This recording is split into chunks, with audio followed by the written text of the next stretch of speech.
आदरणीय स्वर्गीय चौधरी यशपाल सिंह जी ने कहा था, सहारनपुर की घटना है। मैं बेसिक विद्यालय का छात्र रहा हूँ। नाखून से और उंगली से जगह बनाकर ए बैस है लिखा है। आप चमत्कार करो, ये दुनिया नमस्कार करेगी। घर वाले क्या, रिश्ते दृष्टि, पक्का इरादा, कड़ी मेहनत और अनुशासन। भैया मुझे सुने आप, फिर कर लियो सहेली से बात, मैं नहीं मिलने का। उन्होंने किसी विधायक का हाथ देखकर ही कहा था कि इस हाथ में रेखा नहीं है। मैडम माफ करना, थोड़ी देर में कर लियो। मैं ऐसा ही हूँ, मैं कोई नेता नहीं हूँ, मैं कोई वक्ता नहीं हूँ। आप सौभाग्यशाली हैं कि आप पब्लिक स्कूल के छात्र हैं। मैं बेसिक विद्यालय का छात्र रहा हूँ। नाखून से और उंगली से जगह बनाकर ए बैस है लिखा है। एक किसान का बेटा हूँ और श्रीपाल जी मेरे साथी हैं, मेरे छोटे भाई हैं। उन्होंने मुझे यहाँ आमंत्रित किया है, इसलिए आपके बीच हूँ। अगली 10 मिनट लूँगा, कुछ बात विद्यार्थियों से करूँगा, कुछ गार्जियंस भी हैं उनसे भी बात करूँगा। प्यारे विद्यार्थियों, विवेकानंद जी आपके बारे में कहते हैं कि ईश्वरीय कौशल का उत्कृष्टतम मॉडल है युवा। ईश्वरीय कौशल का उत्कृष्टतम नमूना है युवा। और अगर आप बिगड़ जाएं तो दूसरी बात भी कहते हैं, वो कहते हैं राष्ट्र की विषम समस्या है युवा। अगर आप सकारात्मक वे में हैं तो आप ईश्वरीय कौशल का उत्कृष्टतम नमूना हैं। अगर शिक्षा की बात होगी भारत में तो विवेकानंद जी की बात अवश्य हो। और मैं ये कहता हूं कि आप किशोरावस्था में हैं। Adolescence is the spring season of life. आप जीवन के बसंत काल में हैं। जो विवेकानंद जी कह रहे हैं, मैं अपने को उसी से जोड़ रहा हूं कि आप जीवन के बसंत काल में हैं। स्प्रिंग सीजन, बसंत जो है जीवन का सर्वोत्कृष्ट काल है। आप चाहें तो कुछ भी कर सकते हैं। ऋग्वेद का एक वाक्य है, तरणी जयति अक्षेति पुष्यति। तरणी जयति, पुरुषार्थी व्यक्ति की ही जीत होती है। अक्षेति, वही जीवित रहता है। पुष्यति, और वही पुष्ट होता है। अगर आप पुरुषार्थी हैं और पुरुषार्थ को समझते हैं, पुरुषार्थ क्या है, तो आपके लिए जीवन आसान है। पुरुषार्थ के बिना जीवन नहीं है। मैंने कई उदाहरण ऐसे मेरे सामने हैं।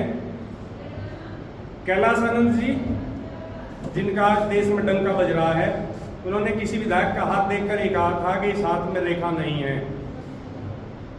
आदरणीय स्वर्गीय चौधरी यशपाल सिंह जी ने कहा था, सहारनपुर की घटना है, कि पुरुषार्थ समझते हैं कि हाँ जी समझता हूँ, कि हम पुरुषार्थ से वो रेखा पैदा कर देंगे।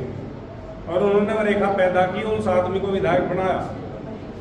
तो पुरुषार्थ जीवन को बदल सकता है, भाग्य को बदल सकता है।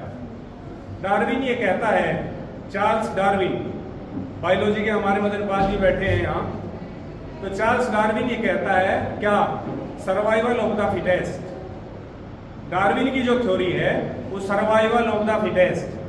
सर्वाइवल उसका होगा, जिंदा वो रहेगा जो फिटेस्ट है, जो फिट है। फिटेस्ट जो सबसे उपयुक्त है, सबसे बेहतर है, वही जिंदा रहेगा और उसे ही जिंदा रहने का हक भी है।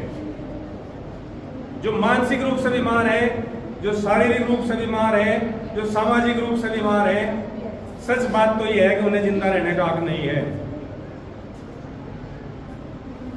मैडम माफ करना, थोड़ी देर में कर लियो। मैं ऐसा ही हूं। प्यारे बच्चों, ये जीवन एक व्यायामशाला है। ये जीवन, ये दुनिया एक व्यायामशाला है। अगर आप शरीर का व्यायाम करोगे तो शारीरिक बलिष्ठता मिलेगी। बहुत बच्चे लगे हुए हैं जो देश की रक्षाओं के लिए उद्यत हैं। सुबह 4 बजे उठते हैं, सड़क पर व्यायाम करते हैं, अभ्यास करते हैं। अगर आप शारीरिक व्यायाम करोगे तो शारीरिक बलिष्ठता मिलेगी। अगर आप मानसिक व्यायाम करोगे जिसमें आप हैं, ये मानसिक व्यायाम है, तो आपको मानसिक बलिष्ठता अवश्य मिलेगी। अगर आप आध्यात्म में हैं और आध्यात्मिक व्यायाम करते हैं तो आपको आध्यात्मिक बलिष्ठता अवश्य मिलेगी, कोई रोक नहीं सकता। ये जीवन ये दुनिया एक व्यायामशाला है। और इस बात को आइंस्टीन ने भी कहा है। एल्बर्ट आइंस्टीन 20वीं सदी का महानायक क्या कहता है? इस दुनिया के नायक में हैं, आप ध्यान से सुने, इस दुनिया के हीरो में हैं जिन्होंने अपनी पूरी ऊर्जा एक बिंदु पर फोकस कर दी। चाहे वो मेजर ध्यानचंद हो, चाहे वो सचिन तेंदुलकर हो, चाहे वो बिल गेट्स हो और चाहे वो आप हो। इस दुनिया के हीरो वही हैं जिन्होंने अपनी पूरी ऊर्जा एक बिंदु पर फोकस कर दी। अगर आप में कैपेसिटी है, आप इतने कंसंट्रेट हैं, आप किसी भी विद्यालय में हैं, आप किसी के भी बेटे हैं, आपकी घरेलू परिस्थितियां कैसी भी हैं, आपकी पारिवारिक पृष्ठभूमि कैसी भी है, कोई नहीं जानता। आपको पता मुझे सुबह रोटी मिली कि नहीं मिली, आपको पता मैं किस टाइम उठा था, ये कोई नहीं पूछता। लेकिन आप मेरे से कुछ चाहते हैं कि ये जो आदमी सामने खड़ा है कुछ ऐसा कहे कि हाँ जीवन हमारा कुछ बेहतर हो। तो आपकी परिस्थितियां कैसी रही हैं, कोई नहीं पूछता। सब क्या पूछते हैं? इस दुनिया में चमत्कार को नमस्कार है। आप चमत्कार करो, ये दुनिया नमस्कार करेगी। घर वाले क्या, रिश्तेदार क्या, सड़क पर जानने वाले क्या, सब्जी वाले तक आपको पहचानेंगे कि ये वो बच्चा है। तो इस दुनिया में चमत्कार को नमस्कार है, बहुत सीधा सा फार्मूला। इसके अलावा कोई तरीका नहीं है। केवल और केवल दूरदृष्टि, एक गोल डिसाइड कर लो, एक ऑब्जेक्ट तय कर लो, आपका जो इंटेंशन है, जो एम है, जो पर्पज है, वो तय कर लो। पक्का इरादा, फर्म डिटर्मिनेशन, दृढ़ इरादा, कड़ी मेहनत। एक होता है परिश्रम, एक होता है परिश्रम की पराकाष्ठा। पराकाष्ठा सुनी? Extent limit of labour. परिश्रम की पराकाष्ठा, दूरदृष्टि, पक्का इरादा, कड़ी मेहनत और अनुशासन। ये इंदिरा जी के वाक्य हैं, मेरे नहीं है। जब इंदिरा जी थी कभी इस देश में तब उन्होंने दिया था। अनुशासन अगर आपके जीवन में नहीं है, आप कुछ नहीं कर सकते। अगर आप अनुशासित हैं, आपकी दिनचर्या नियमित है, आपने तय किया है 4 बजे उठना है और ये इतना काम इतने समय में करना है, तो आपकी सफलता को कोई नहीं रोक सकता। तो ये 4 चीजें हैं, इन्हें आप रखें। और विलियम शेक्सपियर ये कहता है, गुड़िया मुझे सुने आप, फिर कर लियो सहेली से बात, मैं नहीं मिलने का। विलियम शेक्सपियर ये कहता है, यू नो, तुम ये जानती हो, व्हाट यू आर, कि तुम क्या हो, बट डू नॉट नो, नहीं तुम जानती कि व्हाट यू मे बी, कि तुम क्या हो सकती हो। शेक्सपियर ये कहता है कि you know very well what you are, तुम्हें ये पता है कि तुम्हारी कैपेसिटी क्या है, तुम्हारी कैपेबिलिटी क्या है, तुम्हारी एफिशिएंसी क्या है, तुम खूब जानते हो। लेकिन तुम ये नहीं जानते कि व्हाट यू मे बी, तुम कल क्या हो सकते हो। क्या देश के शीर्ष पुरुष आदरणीय मोदी जी ने कभी ये सोचा था कि तुम इस देश के राष्ट्राध्यक्ष होगे? तो कल क्या होगा ये तुम नहीं समझ सकते। तो शेक्सपियर यही कहता है कि तुम्हारे अंदर असीम संभावनाएं हैं, असीम, जिनकी कोई सीमाएं नहीं। एक न्यूरो साइंटिस्ट हैं टोनी बुचान, मेंसा के प्रेसिडेंट है। मेंसा कोई समझता है? कोई मेंसा समझता है यहाँ? नहीं समझता। एक इंटरनेशनल एजेंसी है जो 95 से 132 के बीच में जिनकी आयु होती है दुनिया में, उनका टेस्ट करती है। मेंसा के प्रेसिडेंट हैं और न्यूरो साइंटिस्ट हैं टोनी बुचान। वो क्या कहते हैं आपके बारे में? वो कहते हैं मानव के मस्तिष्क के कनेक्शन के तालमेल, मानव मस्तिष्क के जो कनेक्शन है उनके तालमेल और परिवर्तनों की संख्या इतनी ज्यादा है कि ज्ञात ब्रह्मांड में, इस पूरे यूनिवर्स में, ज्ञात ब्रह्मांड में जितने अणु मौजूद हैं उनसे भी ज्यादा वो है आपकी संख्या। और आपकी कैपेबिलिटी इतनी है, अगर आप एक का अंक लिख कर 0 लगावें और लगातार 8 पेज तक 0 लगाते रहें, इतनी कैपेबिलिटी, इतनी कैपेसिटी आपकी है। आप चाहें अगर आप अपने मस्तिष्क का आधा भाग भी इस्तेमाल करें, बताऊंगा आइंस्टीन के बारे में, तो आप 12 भाषाओं के ज्ञाता हो सकते हैं आधे में। एनसाइक्लोपीडिया ब्रिटेनिका सुना है किसी ने? एनसाइक्लोपीडिया, अंग्रेजी को छात्र हो भाई। ब्रिटेनिका एनसाइक्लोपीडिया के जो 22 वॉल्यूम हैं उन्हें आप ज़बानी याद कर सकते हैं। इतनी संभावनाएं आपके अंदर हैं, आप सिर्फ पहचानो, आप सिर्फ पहचानो। हम जहां से चले हैं, जहां हमारी संस्कृति थी, संस्कृत से थी। आपके लिए वो कहती है संस्कृत क्या? काक चेष्टा पको ध्यानम स्वान निंद्रा तथैव च। अल्पहारी हमारे जमाने में तो सदाचारी था, आपके जमाने में हो गया गृह त्यागी। अल्पहारी गृह त्यागी, विद्यार्थी ने पंचलक्षणम, काक चेष्टा, कौवे जैसी चेष्टा, कभी इधर कभी उधर, चारों तरफ से सीखने की इच्छा, पैशन फॉर नॉलेज। काक चेष्टा का मतलब है पैशन फॉर नॉलेज। बको ध्यानम, बुगले जैसा ध्यान, कंसंट्रेशन, एक पैर पर खड़ा, आधा घंटा हो लिया, मछली निकल ली। इतना फोकस हो जाओ। मैं एक उदाहरण बताऊंगा, पूरा कर दूं। काक चेष्टा बको ध्यानम स्वान निंद्रा। स्वान कहते हैं कुत्ता। अगर आप पास को गुजरोगे तो कुत्ते की नींद खुल जाएगी। आपकी नींद ऐसी हो कि आपकी नींद तुरंत खुल जाए। अल्पहारी, कम खाना है, इतने नहीं खानी, एक मिला देना आपके सामने। अल्पहारी, गृह त्यागी, घर का मोह छोड़ देना। अगर इंटर करने के बाद कहीं नाम लिखवाना है, कहीं नायक बनना है, तो घर का मोह छोड़ देना। और गार्जियन से भी निवेदन है मेरा कि भले ही बेटी हो, विश्वास करना, गृह त्यागी, उसे घर छोड़ना ही पड़ेगा। विद्यार्थी ने पंच लक्षण। तो ये 5 लक्षण हैं आपके। अगर आप इन पर अपने आप को फोकस कर दें तो आपकी सफलता को कोई नहीं रोक सकता। ये पूरी दुनिया आपकी है, पूरा आकाश तुम्हारा। सक्सेस क्या है? ये जो आपको आज मिल रहा है क्या है? Success is a journey. Success is a journey, not a destination. सफलता एक केवल पड़ाव है। Success is a halt. Halt समझते हैं? जहां उतरते हैं आदमी। Success is a halt, not a destination. But success is a measure that decided by others. सफलता वो पैमाना है जिसे दूसरे लोग तय करते हैं। हम तय करते हैं तो आप सफल हैं, तुम्हारे तय करने से तुम सफल नहीं हो। तो success is a journey, not a destination, and success is a measure that decided by others. Last में विद्यार्थियों से आखिरी बात कर रहा हूं। 2 रिश्तों को याद रखना जीवन में, पिता और शिक्षक। इस जिंदगी में 2 रिश्ते ऐसे हैं जो केवल और केवल और केवल तुम्हारा भला चाहते हैं। इनकी गर्मी अगर आपने झेल ली, पिता की गर्मी और शिक्षक की गर्मी, तो जीवन बेहतर होगा। कोई भाई, कोई बहन, कोई भी रिश्ता नेक टू नेक फाइट है, गला काट प्रतिस्पर्धा में है आप। केवल 2 ही रिश्ते ऐसे हैं जो आपसे कंपटीशन में नहीं है। तो हमेशा चाहते हैं, पिता भी ये चाहता है कि मेरा बेटा या मेरी बेटी मेरा नाम रोशन करे, और शिक्षक भी ये चाहता है। मेरे कई छात्र सिविल सर्विस में है, नाम नहीं लेना चाहूँगा, लेकिन मुझे गौरव होता है। बेटियां भी हैं, सीएजी में डायरेक्टर है लड़की स्वाति खन्ना, शैलजा वशिष्ठ कांदला से ही थी, सहरसा की डीएम रही लंबे समय तक। खैर, और बहुत से छात्र हैं। तो दो रिश्ते, पिता और शिक्षक, इनकी गर्मी को सहन करना। और एक और बताऊं, जब पिता और सूर्य अस्त होते हैं ना, तो पूरी कायनात में अंधेरा छा जाता है। इनकी गरिमा समझना।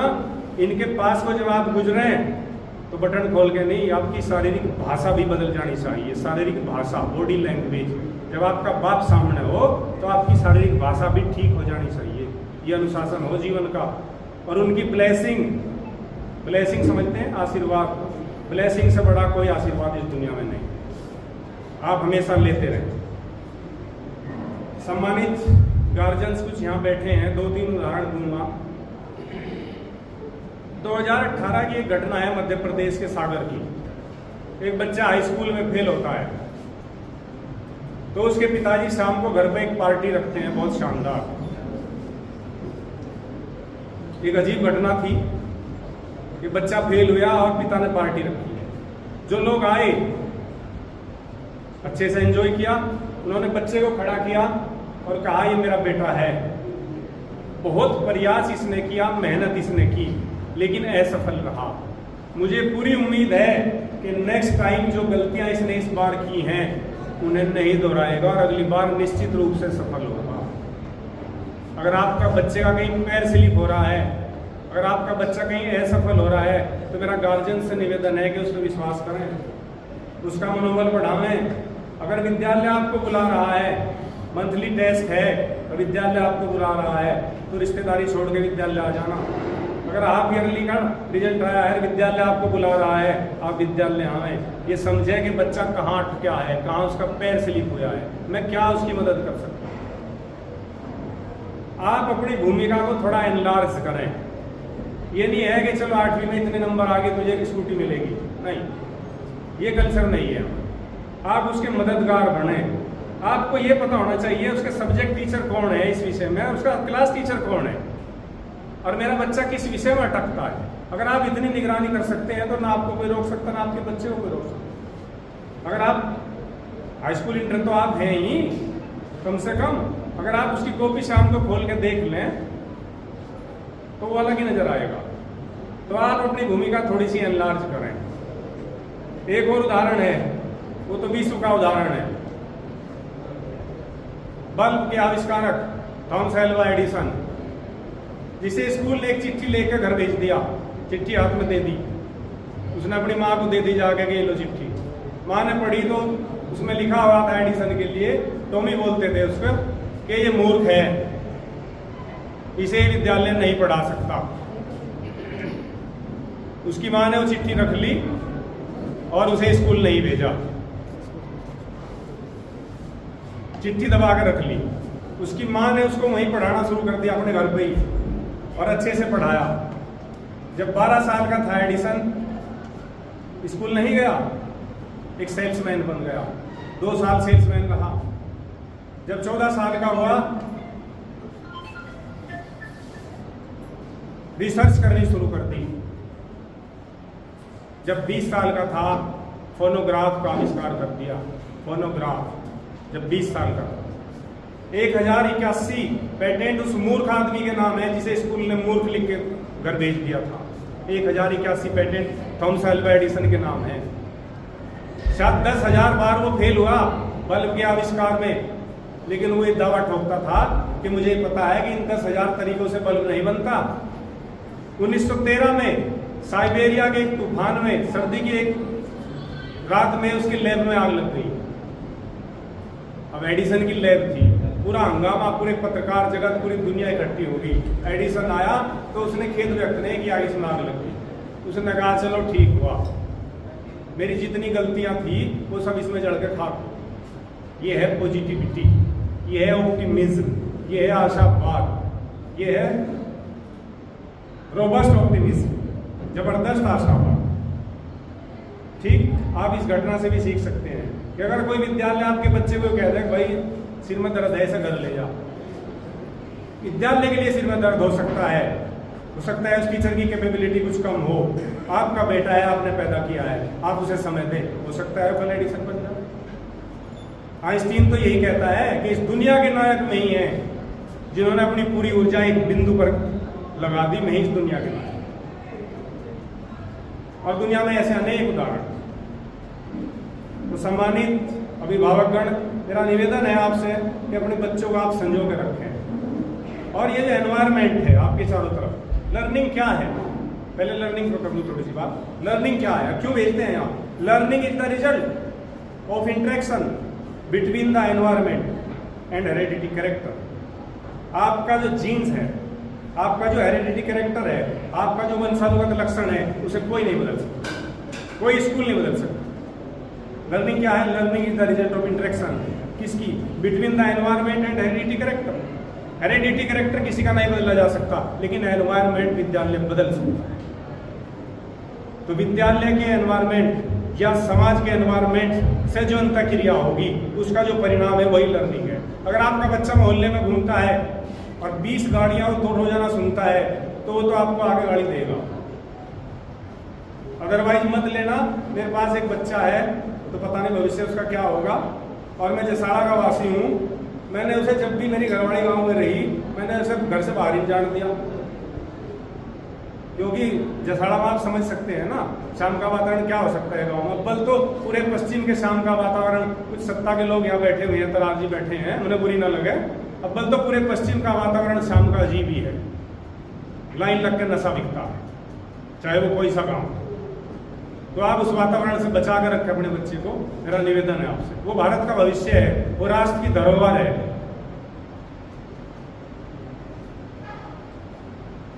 अगर बच्चों को कुछ समझ आ तो उन्हें कुछ बता दूं थोड़ा सा, फिर वापस आ रहा आपका, क्योंकि आप भारत का भविष्य है। इस दुनिया में 5 परीक्षाएं शीर्ष पर हैं। पहली गाओ काओ, GAOKAO, चाइना, अपीयरेंस 3 करोड़, समय 9 घंटे। दुनिया की सबसे ऊपर शीर्ष पर जो परीक्षा है चाइना की गाओ काओ है, जो एक एंट्रेंस एग्जाम है वहां के हायर एजुकेशन का। सपने देखें आप उसके। दूसरे नंबर पर आपके देश की परीक्षा है IIT JEE। तीसरे नंबर पर आपकी परीक्षा है UPSC, जिसके आप हर बच्चा सपने देखता है, union public service commission of India, IAS IPS IRS IFS। चौथे नंबर पर परीक्षा है मेंसा, जिसका मैंने अभी जिक्र किया था, जिसके प्रेसिडेंट टोनी बुजान है, जो 95 से 132 के जो IQ के बच्चे हैं पूरी दुनिया के, उनका टेस्ट कराती है। और 5वें नंबर पर परीक्षा है GRE अमेरिका की, जो वहाँ के हायर एजुकेशन का एक एंट्रेंस एग्जाम। तो 5 जो शीर्ष परीक्षाएं हैं दुनिया की, उनमें 2 आपकी। सोचो आप कितने भाग्यशाली और कैसे, किस समृद्ध मुल्क में आप रह रहे हो, जहाँ की शिक्षा की धरोहर जो है इतनी जबरदस्त है। तो आप सपने देखें। और कलाम साहब ने कहा था कि सपने वो नहीं होते जो आप रात को देखते हैं, सपने में होते हैं जो आपको सोने नहीं देते। सपना ऐसा देखना शुरू कर दो जो आपको सोने ही ना दे। मेरा बहुत सारा आशीर्वाद।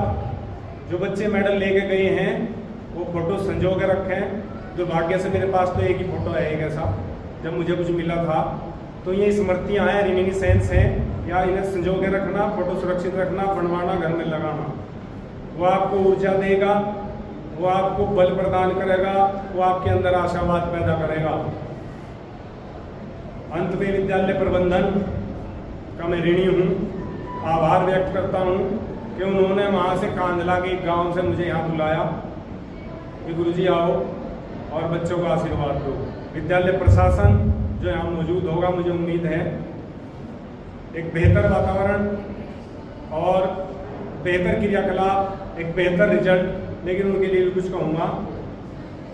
वर्ल्ड हेल्थ ऑर्गेनाइजेशन की एक थीम थी, every mother and every child should be count. उस थीम पर मैंने एक सेमिनार अटेंड किया था। उस समय किरण बेदी जी जो है दिल्ली में IG हुआ करती थी, तो उनका एक सेमिनार मैंने अटेंड किया था बड़ौत में, इंडियन मेडिकल एसोसिएशन के तत्वाधान में था।